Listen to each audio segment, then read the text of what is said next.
Congress party పట్టణ అధ్యక్షులు రామచంద్ర గౌడ్ గారికి, గౌరవనీయులు సీనియర్ నాయకులు డాక్టర్ లక్ష్మణరెడ్డి గారికి, గౌరవనీయులు జిల్లా ఉపాధ్యక్షులు పైలస్వారెడ్డి గారికి, గౌరవ సీనియర్ కాంగ్రెస్ నాయకులు అవిజయ్ డైలర్ గారికి, మహిళా అధ్యక్షురాలు పద్మ గారికి, మండల పార్టీ కాంగ్రెస్ అధ్యక్షురాలు జయశ్రీ గారికి,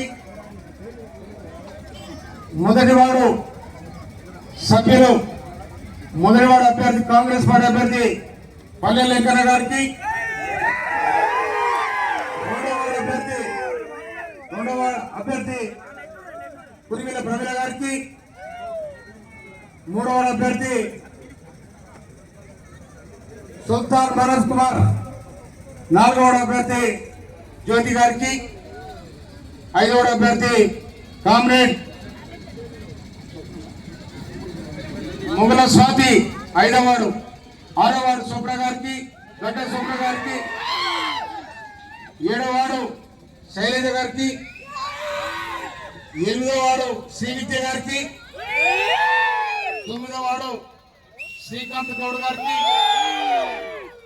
పదవవాడు వర్రె మహేంద్ర గారికి,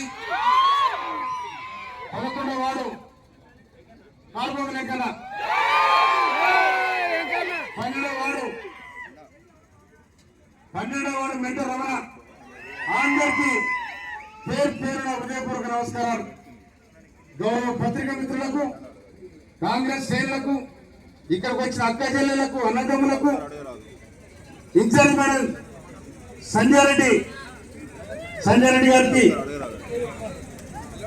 ఇక్కడికి వచ్చిన కమ్యూనిస్టు అలయన్స్ లో ఉన్న కమ్యూనిస్ట్ సోదరులకు, ఇక్కడ వచ్చిన అందరు మోత్కూరు వ్యాపారస్తులకు, మోత్కూరు ప్రజానికానికి, ఓటర్ మహాశయులకు నేను నిండుగా మీ ఎమ్మెల్యేగా, మంత్రుల స్థానాలుగా, పోరాట బిడ్డగా, ఉద్యమ బిడ్డగా, కాంగ్రెస్ పార్టీ ఎమ్మెల్యేగా మీ అందరినీ శిరస్సు ఉంచి నమస్కరిస్తాను. 2023 ఎన్నికలు జరిగినాయి, ఎమ్మెల్యే ఎన్నికలు జరిగినాయి.